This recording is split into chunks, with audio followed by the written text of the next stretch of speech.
Hello mga bossing, kayo po ba mga bossing ko ay isa sa mga nag-iisip ngayon kung ano kaya mga pinakamagaganda na pwedeng gawin na makaka-attract ng pangkalahatan at mabilis sa solusyon sa mga problema. Ako po may share sa inyo po mga bossing. Ito po ay subok na napakaswerte. Basta gagawin niyo po ito, nakaharap ka sa may silangan ng 6:30 or kaya po ay alas 7, matatapos ang paggawa ng pampaswerte hanggang alas 8 lamang po ng umaga. Ito po mga bossing ko ay ang dahon ng laurel.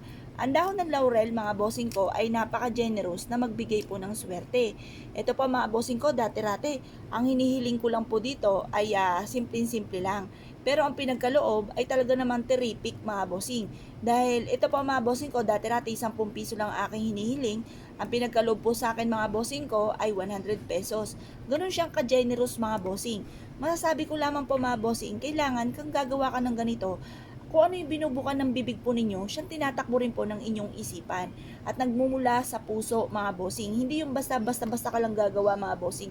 Hindi po natutupad kapag po ganun ang sitwasyon. Kaya kailangan po, mga bossing ko, mula sa puso at kung ano po yung tinatakbo ng inyong isipan, yun din po, mga bossing ko, ang sinasabi po at binubuka nga po ng inyong pong bibig ko anong nanggagaling sa puso.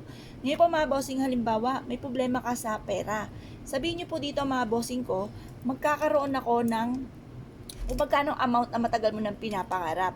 Halimbawa, ako pa mga bossing ko, pangarap ko na magkaroon ako ng 5 million. Ayan, wala naman po masamang mangarap mga bossing. At ito po hindi imposible, lalo na kung ikaw'y masipag na tao. Isulat niyo po dito, magkakaroon na ako ng 5 million. Mabilis ako magkakaroon ng 5 million. Ayan, ganyan po mga bossing. Tapos, sabihin niyo po dito na sulat nyo na rin po mga bossing. Pero syempre, binubuka po ng bibig ninyo at mula sa inyo pong puso, yung gusto nyo po talaga na magkaroon ng 5 million, magaganap na po yan. Pero isulat pa rin po natin. Magkakaroon ako ng 5M. Yan. Tapos po nito mga bossing, halimbawa kayo po mga bossing ko ay may karamdaman. Di sulat po natin dito, gagaling. Yan, gagaling na ako sa aking karamdaman at hindi na ako, yan, sulat natin sa likod, magkakasakit. Ayan, magkakaroon ako ng mahabang buhay. Magkakaroon ako ng mahabang buhay. Yan.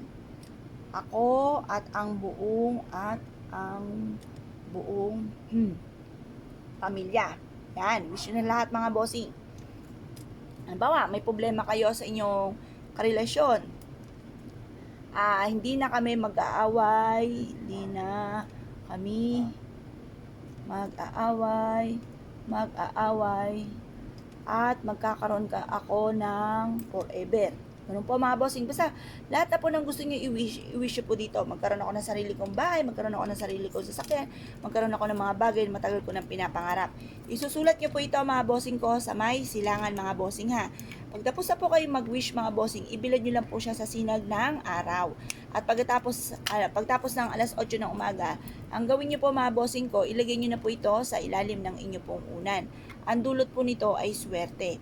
Ito po mga bossing, basta i-mindset nyo na matapos nyo po itong gawin, lalo kayo magsipag, lalo kayo magdasal, kumapit sa mahal na Panginoon, humingi ng pagbabago, i-mindset nyo na simula na ito ng tagumpay po ninyo mga bossing. Kung kayo pa mga bossing ko ay naniniwala at dahil siya po itong gawin, wag na po kayo magpatumpik-tumpik pa, subukan nyo po ito, proven po ito na maswerte. Kaya kung kayo piniwala mga bossing, asya, good luck po sa inyo po lahat.